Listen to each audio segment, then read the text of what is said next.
Bear Grylls ఇతను ఒక real hero. మీలో చాలామంది చిన్నప్పుడు డిస్కవరీ ఛానల్లో ఇతను చేసిన సాహసాలు చూసి ఉంటారు. ఇతను తన స్ట్రాంగ్ మైండ్ సెట్తో మనం కలలో కూడా చేయడానికి ఇష్టపడని ఎన్నో భయంకరమైన సాహసాలు చేసి చూపించాడు. కానీ బేర్ గ్రిల్స్ ఇంతకు ముందు ఇలా ఉండేవాడు కాదు. ఇతను చూడడానికి చాలా ధైర్యవంతుడులాగా కనిపిస్తాడు. కానీ ఇతను లోపల నుంచి చాలా బలహీనమైన వాడు, చాలా పిరికివాడు. 21 సంవత్సరాల వయసులో చాలా డిప్రెషన్లో ఉన్నాడు. అసలు బేర్ గ్రిల్స్కి జరిగిన యాక్సిడెంట్ ఏంటి?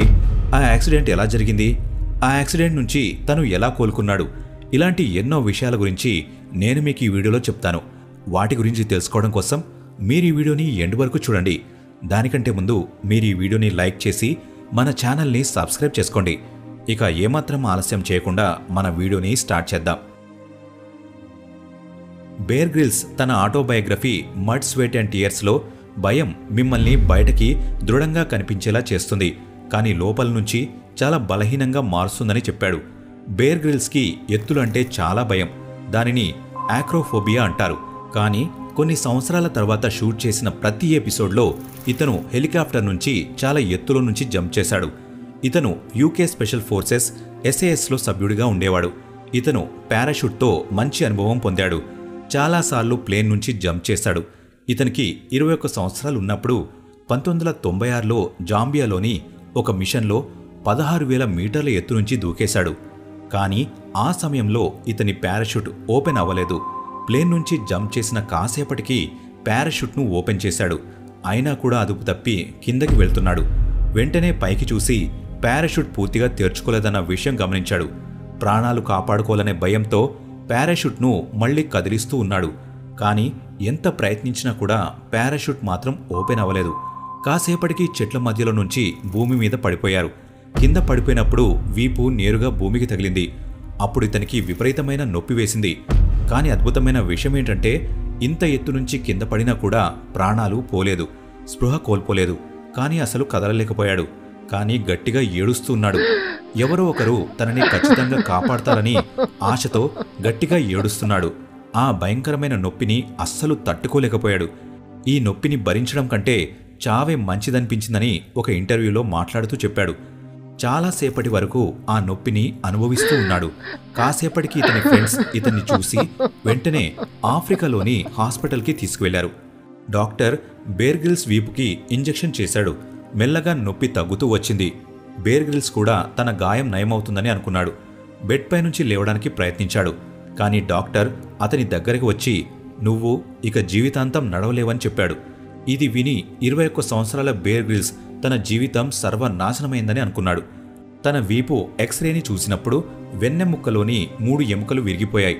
T8, T10, T12 ఎముకలు విరిగిపోయాయి. ఇది మన మనుషుల వీపుకు సంబంధించిన దృఢమైన ఎముకలు. పెద్ద పెద్ద కొండలను కూడా చాలా సులభంగా ఎక్కిన బేర్ గ్రిల్స్ బెడ్డుపై నుంచి లేచి నడవలేకపోయాడు. ఈ విషయం ఇతన్ని చాలా డిప్రెషన్లోకి తోసేసింది. ఇతను ఒక ఇంటర్వ్యూలో మాట్లాడుతూ పారాషూట్ నుంచి కింద పడినప్పుడు అనుభవించిన నొప్పి కంటే 1 సంవత్సరం పాటు హాస్పిటల్లో అనుభవించిన నొప్పే ఎక్కువ అని చెప్పాడు. హాస్పిటల్లో బెడ్ పైన పడుకొని ఇంకెప్పుడు నడవలేనని ఆలోచిస్తూ బాధపడుతూనే ఉన్నాడు. ఇతని జీవితాశయం సాహసాలు చేయడం, కొత్త కొత్త ప్రదేశాలకు వెళ్ళి అక్కడ ఎలా జీవించాలో నేర్పించడం. కానీ ఆ యాక్సిడెంట్ వల్ల ఇతని జీవితాశయం ఆగిపోయింది. బేర్ గ్రిల్స్కి ఈ ఆలోచనతో నిద్ర కూడా పట్టేది కాదు. యాంగ్జైటీ తరచూ చెమటలు పడుతుండేవి. ప్రతిరోజు రాత్రి బాధపడుతూనే గడిపాడు. తన పైన తనకే చాలా కోపం వచ్చేది. 2 నెలల తర్వాత అతని పరిస్థితిలో ఏ మార్పు లేదు. ఇంకా చెప్పాలంటే అతని పరిస్థితి మునుపటి కంటే దారుణంగా మారింది. నొప్పి ఇంకా పెరుగుతూ ఉంది. శరీరం బలహీనంగా మారుతుంది. అతనికి ఏది మంచిగా అనిపించలేదు. ప్రతిరోజు ఏడుస్తూ డిప్రెషన్లోనే ఉండేవాడు. బేర్ గ్రిల్స్ గురించి తెలిసిన ప్రతి ఒక్కరూ అతను చాలా పాజిటివ్ వ్యక్తి అని చెప్తుండేవారు. ఇలాంటి ధైర్యవంతుడు ఈ కష్టాలను చాలా సులభంగా దాటగలరని వాళ్ళందరూ చెప్పుకొచ్చారు.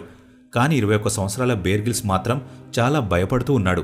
భవిష్యత్తులో జీవితాన్ని ఎలా గడపాలో అతనికి అర్థం కాలేదు. తన కలలు నాశనం అవ్వడం కళ్ళకి కనిపించాయి. అర్ధరాత్రి బెడ్ పైన పడుకున్న బేర్ గ్రిల్స్ దూరంగా ఉన్న ఒక ఫోటోని చూశాడు. ఆ ఫోటో మౌంట్ ఎవరెస్ట్ది. బేర్ గ్రిల్స్ చిన్నప్పటి నుండి తన తండ్రితో కలిసి ఎవరెస్ట్ ఒక్కసారైనా ఎక్కాలని అనుకున్నాడు. ఆ ఫోటో పైన ఉన్న దుమ్మును చూసి తన కలలపైన కూడా దుమ్ము పడిందని అనుకున్నాడు.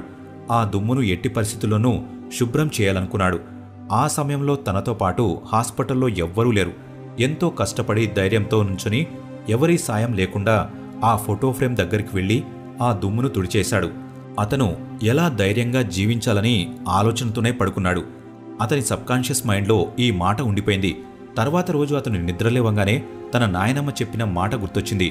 లైఫ్లో ఏ విషయం జరిగినా మంచి కోసమే జరుగుతుంది. మన మనుషులు ఎప్పుడూ డిప్రెషన్లోకి వెళ్లడానికి కారణాలు వెతుక్కుంటూ ఉంటారు. ఒకటి మాత్రం గుర్తుంచుకో, నీకు ఏ ప్రాబ్లం వచ్చినా కూడా దేవుడు ఇష్టపరంగానే వస్తుంది. దేవుడు మనకి చెడు జరగనివ్వడు.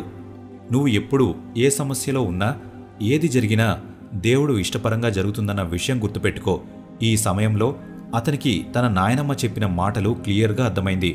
అతను ఈ యాక్సిడెంట్లో చనిపోయి ఉండవచ్చు, కానీ అతను ఇంత పెద్ద ప్రమాదం నుంచి కూడా తప్పించుకున్నాడు. అంటే దేవుడు అతనికి ఇంకొక కొత్త లైఫ్ని ప్రసాదిస్తాడని భావించాడు. ఆ తర్వాత నుంచి అతను బాధపడడం ఆపేశాడు. అతని లైఫ్లో ఏం జరుగుతుంది? అతను మళ్ళీ నడవగలడా? మళ్ళీ స్పెషల్ ఫోర్సెస్లో పని చేయగలడా? ఇలాంటి ఎన్నో విషయాల గురించి ఆలోచించడం ఆపేశాడు. అతని ఓవర్ థింకింగ్ అయిపోయిన వెంటనే అతనికి మనశ్శాంతి దొరికింది. అతని స్ట్రెస్ తగ్గిపోయింది. నెగిటివ్ ఆలోచనలు కూడా తగ్గిపోయాయి. డిప్రెషన్ నుంచి బయటపడ్డాడు. తన శరీరం కంటే ముందు తన మైండ్ని రిపేర్ చేయడం మొదలుపెట్టాడు. ఒకవేళ మన మైండ్ స్ట్రాంగ్గా ఉంటే బాడీ కూడా స్ట్రాంగ్గా మారుతుందనే ఆలోచనతో జీవించడం మొదలుపెట్టాడు. గాయం త్వరగా నయమవుతూ వచ్చింది. ఎముకలు మళ్లీ చాలా వేగంగా జాయింట్ అయ్యాయి. అప్పుడు తన స్నేహితుడు ఒక విషయం చెప్పాడు. అదేంటంటే దేవుడు పుట్టించగలడు, చంపగలడు, పునర్జన్మ ఇవ్వగలడు. ఈ అతిపెద్ద యాక్సిడెంట్ నుంచి మళ్లీ పునర్జన్మ ఎత్తావు. ఇప్పుడు నువ్వు ఇప్పుడే పుట్టిన చిన్న పిల్లాడి లాంటి వాడివి. నీకు ఏ బాధ లేదు. భవిష్యత్తు గురించి గాని గతం గురించి గాని అస్సలు ఆలోచించకు. ఇప్పుడు కేవలం ప్రస్తుతం గురించి మాత్రమే ఆలోచించు.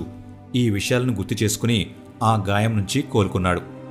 బేర్ గ్రిల్స్ మనకి లైఫ్ ఎప్పుడూ సెకండ్ ఛాన్సులు ఇవ్వదు. ఒకవేళ మీకు సెకండ్ ఛాన్స్ దొరికితే మీరు ఖచ్చితంగా వదులుకోకండని చాలాసార్లు చెప్పుకొచ్చాడు. తను ఆ మౌంట్ ఎవరెస్ట్ ఫోటోని పట్టుకుని నేను పూర్తిగా నయమైన తర్వాత ఖచ్చితంగా మౌంట్ ఎవరెస్ట్ ఎక్కుతానని చెప్పాడు. ఇంత పెద్ద యాక్సిడెంట్ నుంచి కేవలం సంవత్సరంలోనే పూర్తిగా కోలుకోవడానికి తన లక్ష్యమే కారణం. అప్పటి వరకు అతనికి జీవించడానికి ఏ ఆశ లేదు. నడవలేని పరిస్థితుల్లో ఎప్పుడైతే ఆ ఎవరెస్ట్ ఫోటోను చూశాడో ఆ ఎవరెస్ట్ పర్వతాన్ని ఎక్కడమే తన జీవిత ఆశయంగా పెట్టుకున్నాడు. తన చుట్టుపక్కలున్న ప్రజలు ఇతన్ని మౌంట్ ఎవరెస్ట్ ఎక్కుతానని చెప్పినప్పుడు హేళన చేసేవారు. కానీ బేర్ గ్రిల్స్ మాత్రం తన గోల్ని విడిచిపెట్టలేదు. వీలైనంత త్వరగా నయం అవ్వాలనుకున్నాడు. యాక్సిడెంట్ జరిగిన 3 నెలల తర్వాత వెన్నునొప్పి తగ్గుతూ వచ్చింది. 8 నెలల తర్వాత బేర్ గ్రిల్స్ని హాస్పిటల్ నుంచి డిశ్చార్జ్ చేశారు. ఒక్క సంవత్సరంలో అతను పూర్తిగా మామూలు మనిషిలా మారిపోయాడు. కానీ డాక్టర్స్ మాత్రం అతన్ని మళ్లీ స్పెషల్ ట్రైనింగ్ ఫోర్స్లో వర్క్ చేయొద్దని చెప్పారు.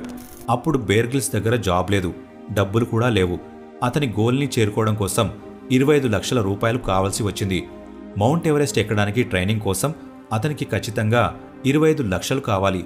దానికోసం అతను దాదాపు 250 కంపెనీలను స్పాన్సర్ చేయమని కోరాడు. అన్ని కంపెనీలు కూడా బేర్ గ్రిల్స్ని రిజెక్ట్ చేశాయి. 250 కంపెనీలు రిజెక్ట్ చేసిన తర్వాత కూడా ఇతను తన గోల్ని విడిచిపెట్టలేదు. ప్రతిసారి ఎక్కడ చూసినా నిరాశే మిగిలింది. కానీ SSAFA the arm forces charity ఇతని గోల్ సాకారం కావడంలో హెల్ప్ చేసింది.